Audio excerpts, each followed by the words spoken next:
Donc aujourd'hui, la presse grecque diffuse des images dans lesquelles, en élargissant le cadre, on voit que ce sont des policiers turcs qui encadrent les gens qui sont soi-disant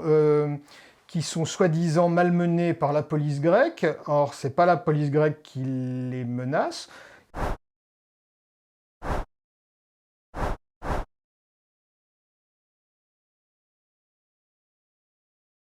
Olivier Delorme, bonjour à tous. Je suis historien de formation, romancier, et il se trouve que je connais la Grèce depuis maintenant plus de 45 ans, que j'y ai vécu et que j'y vis aujourd'hui une grande partie de l'année, dans une petite île qui est tout près de la côte turque.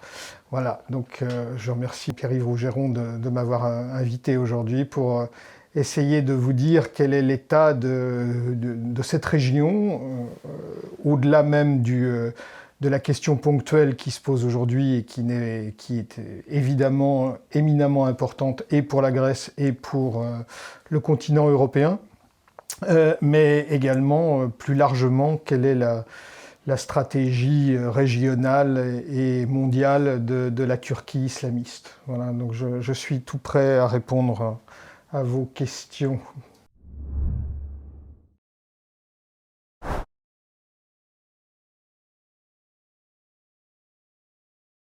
Alors, la Grèce ne va pas mieux. Cette opération est une des nombreuses opérations de désinformation de grand style que nous vivons ces temps-ci. La Grèce ne peut pas aller mieux pour des raisons structurelles, c'est-à-dire que si pour la France, l'euro est surévalué de 6 à 10%, il l'est de 20 ou 25% pour la Grèce, ce qui fait que l'économie grecque ne peut pas repartir avec une monnaie comme l'euro.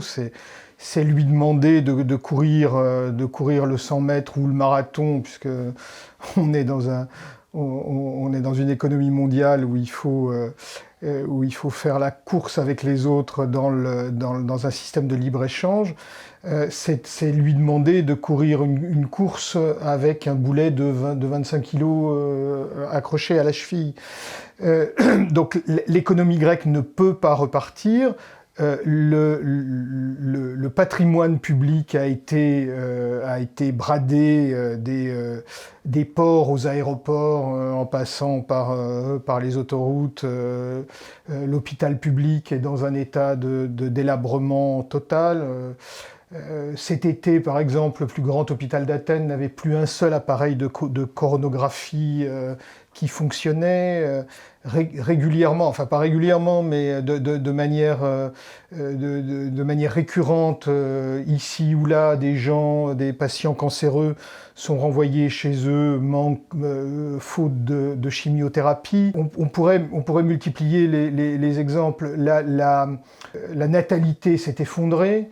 La mortalité a explosé, les retraites ont été coupées à une dizaine, douzaine d'occasions différentes, et donc aujourd'hui on a plus d'un tiers de la population qui vit sous le seuil de pauvreté, un tiers de la population qui vit autour du seuil de pauvreté et qui est menacée en permanence de dégringoler en dessous, et puis un tiers qui s'en sort à peu près, avec une toute petite couche supérieure de la population qui, elle, s'en sort très très bien.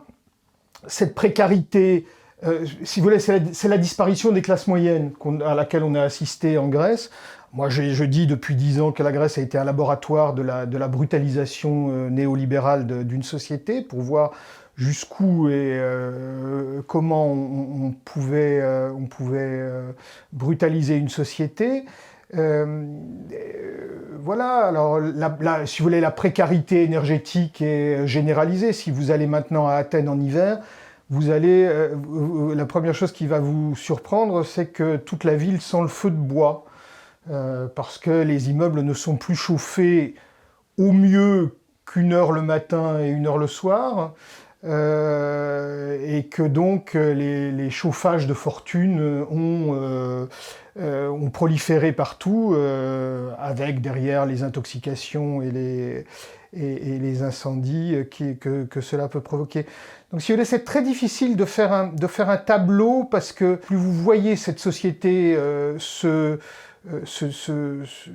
être annihilée par ces politiques économiques stupides, hein, parce que au départ on nous disait vous allez voir, ça va être un modèle en V, c'est-à-dire on va avoir une très forte récession, puis on va avoir une croissance très rapide.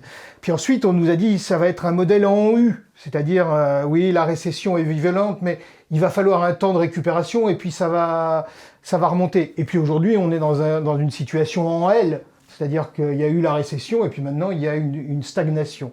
Alors oui, la situation ne se dégrade plus de manière perceptible, parce qu'on a touché un fond.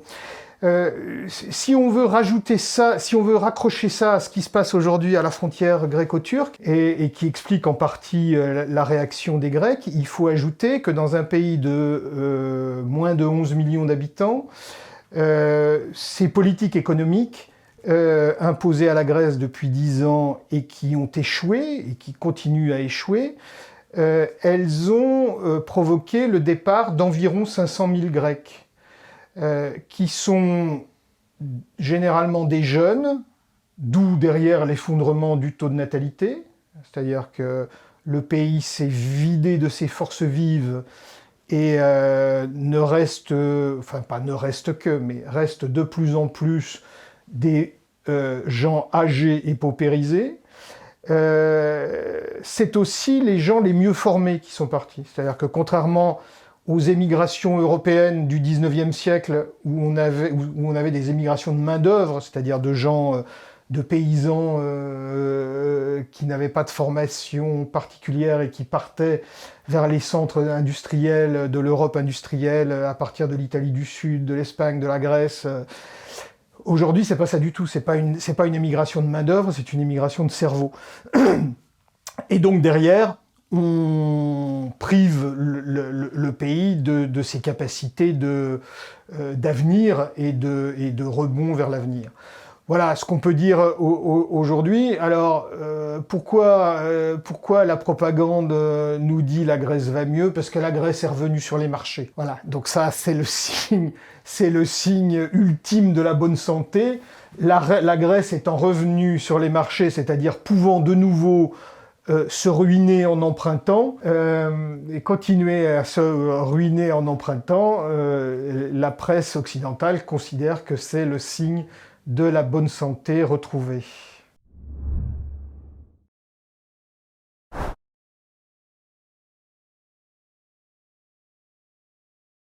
Alors, si vous voulez, comme je suis historien, il faut comprendre, il faut revenir un petit peu à ce qu'est le régime Erdogan et à ce qu'est la nature aujourd'hui de l'État turc. Parce que sinon, on comprend rien à ce qui se passe aujourd'hui.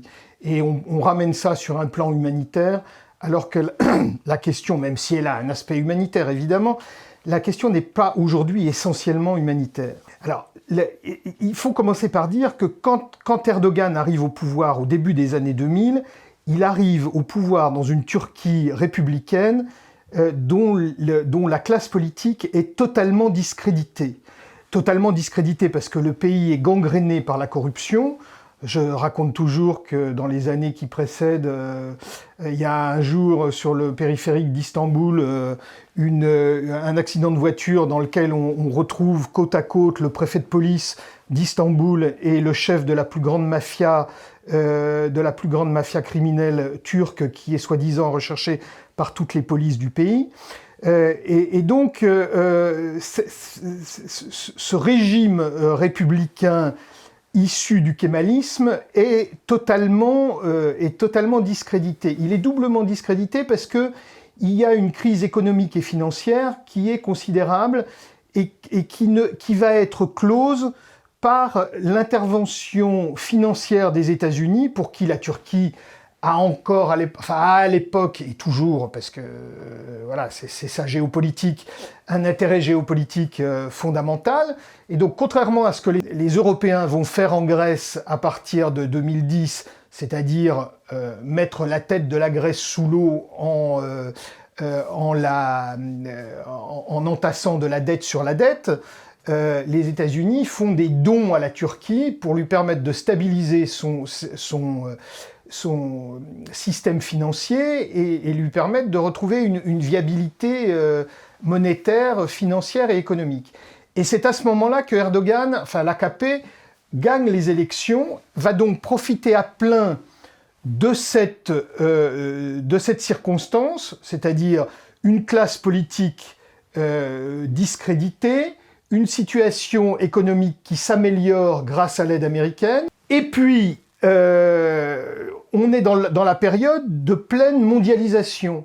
Donc le régime qui s'installe en 2002 va également bénéficier de tout le mouvement des délocalisations industrielles de l'Europe en Turquie qui vont donner des taux de croissance de 6, 7, 8% par an. Hein, et qui vont valoir à l'AKP une popularité qui a été réelle. Bon. S'ajoute à ça que la Turquie a signé en 1996 l'accord de réalisation de l'union douanière avec l'Union européenne, au titre de laquelle elle va toucher des milliards, puis qu'elle va toucher de nouveaux milliards au titre de la préadhésion. Donc si vous voulez, la première décennie de gouvernement AKP est une décennie de forte croissance économique et d'argent qui coule en permanence sur le gouvernement islamiste. Et donc ce gouvernement islamiste, à partir, avec ces masses financières dont il peut profiter, va mettre en place un système clientéliste du type de celui que les frères musulmans ont théorisé. C'est-à-dire que on ne va cesser de casser tout ce qui est le très faible État social turc, qui était déjà très faible, pour le remplacer par des circuits de charité islamique, d'organisations non gouvernementales qui tournent autour du parti gouvernemental et qui vont fonctionner avec de l'argent européen. Alors le circuit, c'est quoi? C'est l'argent européen qui arrive en Turquie, le gouvernement Erdogan qui lance des grands projets de travaux publics, les entreprises concessionnaires de ces travaux publics sont payées par le gouvernement et elles donnent des commissions à l'AKP qui financent les ONG qui vont ensuite redistribuer cet argent dans toute la Turquie profonde. Mais vous imaginez pas à quel point. C'est du charbon, c'est de l'aide alimentaire, c'est des bourses, c'est des hôpitaux, c'est des écoles, etc. Donc si vous voulez, c'est un système clientéliste qui se met en place et qui va tourner jusqu'à la crise de 2008 et un peu au-delà. Sauf que aujourd'hui, ce système, il est en panne. Il est en panne parce que la crise de 2008 n'a jamais permis, il y a eu une récession importante en Turquie, et les années qui ont suivi n'ont pas connu un rebond de l'activité économique extrêmement important. Donc depuis, on a des croissances qui sont des croissances molles. On a des États-Unis qui sont inquiets de l'évolution l'évolution intérieure de la Turquie et qui ont eu à plusieurs reprises des différends très profonds. Alors, on pourra reparler tout à l'heure, si ça vous intéresse, des S-400 que la Turquie a acheté, alors qu'elle fait partie de l'OTAN, a acheté à la Russie, mais il y a eu aussi la question, lors d'une des nombreuses purges du régime Erdogan, l'emprisonnement d'un pasteur américain qui a provoqué, de la part du gouvernement américain, des attaques coordonnées contre la monnaie turque, qui ont fait dégringoler la monnaie turque, qui ont déclenché un processus d'inflation galopante à l'intérieur du pays. Bref, la machine économique AKP s'est déréglée. Elle s'est d'autant plus déréglée que les délocalisations, c'est fini. On a délocalisé à peu près tout ce qu'on pouvait délocaliser. Et que la règle du monde de libre-échange dans laquelle on est, c'est que s'il y a des salaires plus bas ailleurs, on démonte les usines qu'on a installées en Turquie 10 ans avant pour les envoyer en Somalie ou en Éthiopie. Donc, si vous voulez, l'ensemble de ces choses-là font que l'économie turque est aujourd'hui en panne. Elle est rentrée en récession à la fin de 2018 et elle a subi une très grave récession jusqu'au dernier trimestre. J'ai pas vu les chiffres du dernier trimestre 2019 ne sont pas sortis, mais du troisième trimestre 2018 au troisième trimestre 2019, la récession a été de 5,8%. Donc on a aujourd'hui un gouvernement qui ne tient plus à l'intérieur que par un système de charité islamique qui est en danger parce qu'il n'y a plus le financement pour faire marcher les choses, une récession économique, une corruption qui est aussi importante que dans le régime républicain précédent, parce que la famille Erdogan s'en est mis plein les poches à diverses occasions. Et vous avez aujourd'hui ce régime qui est qui ne tient plus que par ça et qui tient par la répression. Donc l'armée a été purgée à 3 ou 4 reprises depuis 10 ans jusqu'au corps des sous-officiers. Donc on a, mais cette purge a touché tous les secteurs de la société. Il n'y a plus une université qui n'ait un recteur qui ne soit pas affilié au régime. La magistrature, la police, tous les corps de l'État ont été colonisés par l'AKP. D'ailleurs, Erdogan l'avait dit avant d'arriver au pouvoir, il avait dit, parmi beaucoup de choses qu'il a dites, et dont une chose, il n'y a pas d'islam modéré, mais il a dit aussi, la démocratie c'est comme le tramway, on en descend au terminus. Et donc on a aujourd'hui ce système qui est en bout de course, qui ne tient plus que par l'aide financière européenne. Alors, l'aide financière européenne, si vous rajoutez, on en reparlera peut-être tout à l'heure, les 6 milliards de Madame Merkel en 2016, c'est en gros une vingtaine de milliards de perfusions européennes depuis 2002, 2003, 2004, aux divers titres du chantage aux migrants, de la préadhésion et de la réalisation de l'union douanière. Donc c'est le dernier, comment je vais vous dire, la manne européenne est la dernière artère qui amène de l'argent au gouvernement AKP. Et donc, aujourd'hui, le gouvernement AKP, Erdogan, est dans un double mouvement. Il tente des fuites en avant nationalistes pour tenter à l'extérieur, alors en Syrie, mais en Libye, mais à Chypre, où il essaye de faire de la prospection dans l'énorme gisement gazier qui se trouve illégalement, qui se trouve entre Chypre et la côte israélo-libanaise. Et donc on a, et puis alors la Grèce avec la Grèce où le contentieux territorial est permanent depuis 1974, donc ça remonte avant même le gouvernement de l'AKP. Mais si vous voulez, on a sur tous ces théâtres, d'ailleurs y compris l'Arménie et l'Azerbaïdjan qui sont également dans le collimateur, on a des provocations tous azimuts qui n'ont qu'un but.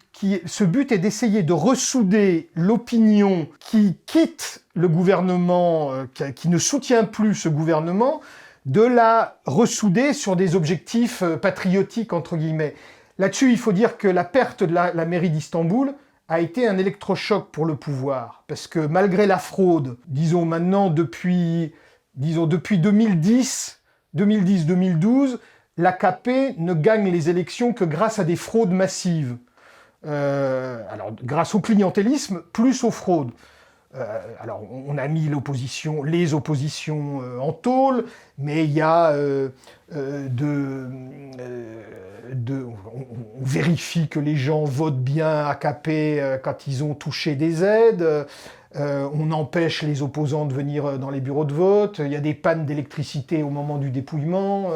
Enfin, on a mis en place des systèmes de fraude massive et systématique.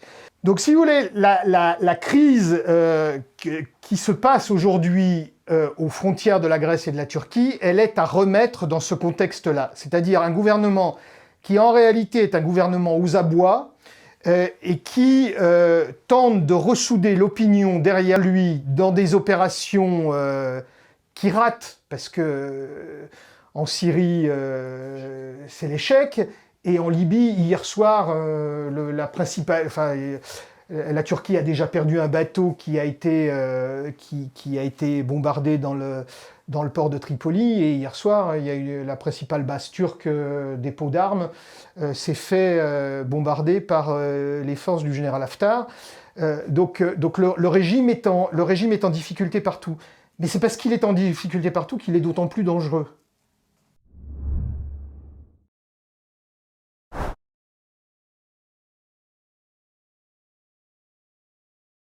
Alors, depuis le début, ce chantage aux migrants dure depuis maintenant une quinzaine d'années. Dès son arrivée au pouvoir, Erdogan a mis en place une stratégie migratoire.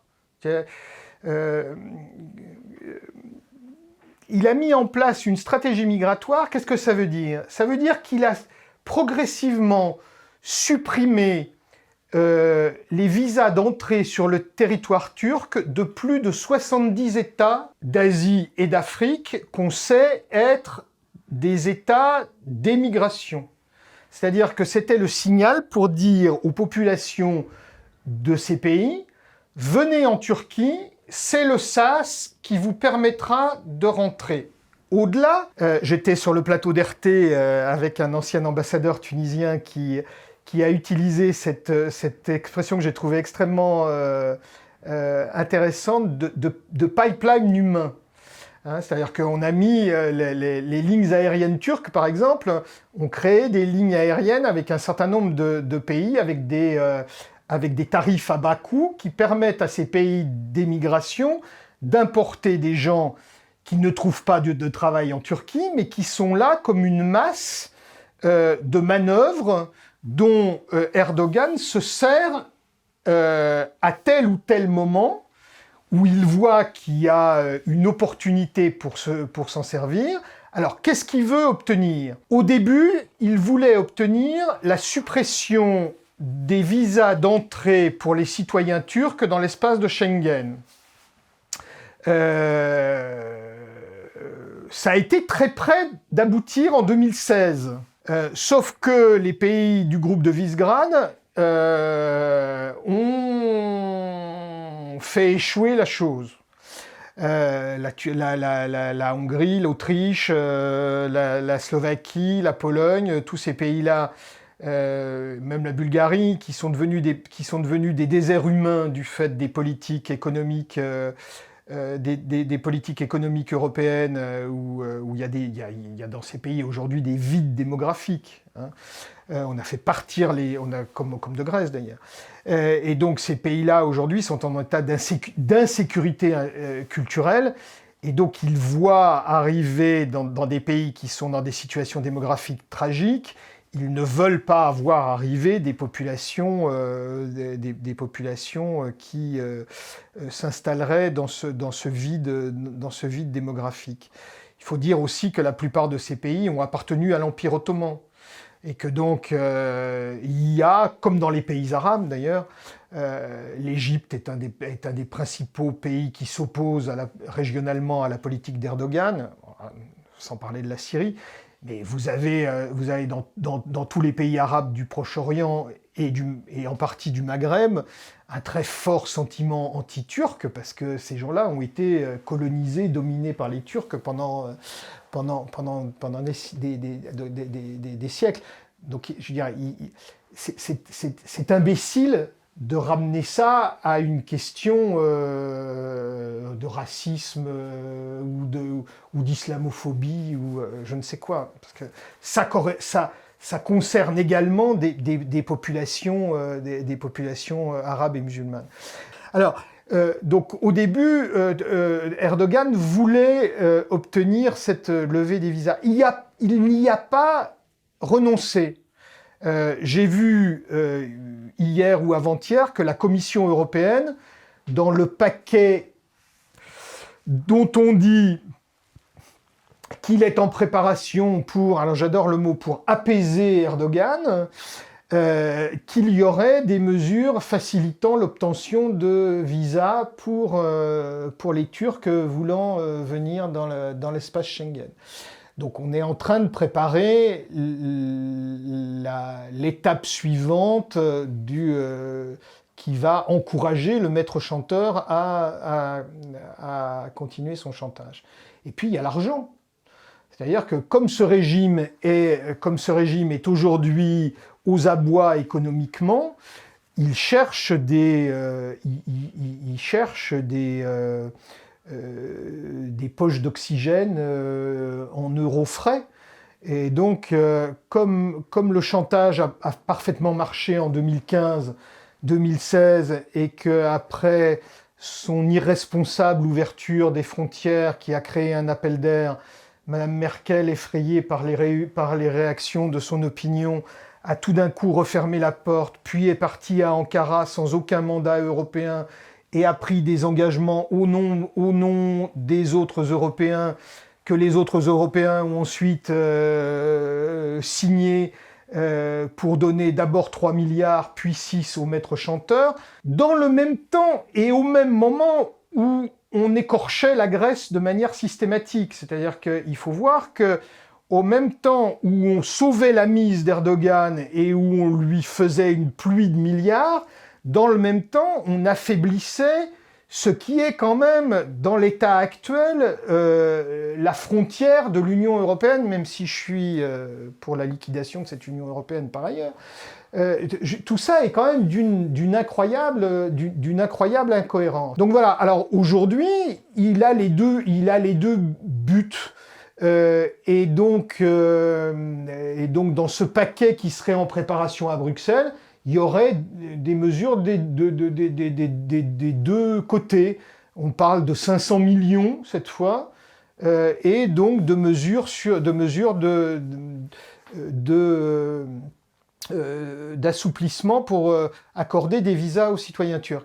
Alors il faut voir là-dedans que la Turquie a une stratégie régionale vis-à-vis de l'Europe. Erdogan l'a dit 10 fois, 15 fois. Vous savez, avec les despotes, on a toujours le tort de ne pas lire ce qu'ils écrivent et de ne pas écouter ce qu'ils disent. Parce que c'est pas d'aujourd'hui. Ils sont souvent d'une grande... ils donnent souvent leur but. Donc Erdogan a dit 1000 fois que le traité de Lausanne, pour lui, était caduc. Le traité de Lausanne, c'est simplement le traité qui fixe les frontières de la Turquie, les frontières occidentales de la Turquie. Il revendique aujourd'hui la souveraineté sur 1 millier d'îles grecques non peuplées, et puis sur certaines peuplées, et puis l'espace aérien grec est violé toutes les semaines, de manière plus ou moins importante. Et puis il a conclu avec le gouvernement de Tripoli, qui ne contrôle plus que Tripoli et sa banlieue, il a conclu un partage de la Méditerranée entre la Turquie et la Libye, qui a provoqué l'expulsion d'Athènes de l'ambassadeur libyen le 26 novembre dernier, dont on n'a pas parlé ici. Donc vous avez un vaste couloir entre la Libye et la Turquie, dont la Turquie a décidé que c'était 50-50, et qu'il y avait des droits exclusifs économiques d'exploitation au mépris des eaux territoriales grecques de la Crète, de Rhodes ou de Castellorizo, bref. Donc voilà, et donc on laisse toutes ces provocations, on les laisse sans réponse. Alors, Monsieur Le Drian assure la Grèce de sa grande solidarité, mais c'est une solidarité purement verbale. Et puis alors, il faut dire que dans les Balkans, la Turquie, depuis maintenant 20 ans ou 15 ans, encourage partout la réislamisation, d'ailleurs avec le Qatar. Elle envoie de l'argent et des prêcheurs islamistes radicaux dans ces communautés musulmanes des Balkans, qui étaient des communautés musulmanes, donc Albanie, Kosovo, puisque le Kosovo est, semble-t-il, un État mafieux mais indépendant, Monténégro, Bosnie-Herzégovine, République dite de Macédoine du Nord, Bulgarie. Tous ces pays connaissent aujourd'hui Bulgarie pas trop parce que le gouvernement bulgare y veille, mais tous ces pays connaissent aujourd'hui une politique de réislamisation dans des communautés qui étaient des communautés musulmanes beaucoup plus culturelles que religieuses, parce que la plupart c'était des choses qui tenaient au moment de la conquête turque à la conversion de Slaves pour éviter le statut de domination des chrétiens dans l'Empire ottoman. Et donc ces communautés étaient très peu observantes et très peu pratiquantes. C'est plus le cas aujourd'hui. Proportionnellement, ce sont les communautés qui ont des communautés musulmanes des Balkans, proportionnellement, pas en nombre, mais proportionnellement, ce sont les communautés qui ont fourni le plus de combattants à Daesh. Et il y avait des camps d'entraînement au Kosovo, comme en Bosnie ou en Albanie. Et puis alors, il faut dire, si on veut continuer sur la stratégie mondiale d'Erdogan, il faut dire qu'il instrumentalise les communautés turques d'Europe occidentale, qui sont aujourd'hui celles qui, lors des élections turques, votent plus que la Turquie de l'intérieur en faveur d'Erdogan. Ça s'est fait avec la complicité des partis conservateurs, notamment en Belgique et en Allemagne, où la CDU pour avoir des voix de ces communautés turques, quand elles ont obtenu le droit de vote, a passé des accords avec les associations du régime Erdogan. Et donc vous avez aujourd'hui des communautés. Alors en France c'est moins important parce que les communautés turques sont moins importantes, mais en Belgique ou en Allemagne, ce phénomène est extrêmement important et dangereux.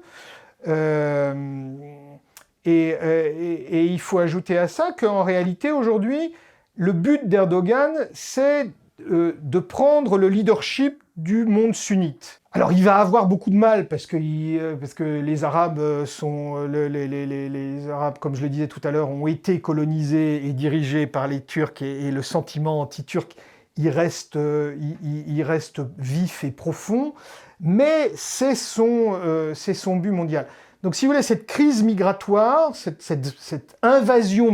tentative d'invasion migratoire, parce que moi je parle plus de crise, on va sans doute parler des modalités, mais cette tentative d'invasion migratoire, elle est à resituer là-dedans, elle est à resituer dans ce contexte et dans ces buts de guerre, on va dire, du régime Erdogan.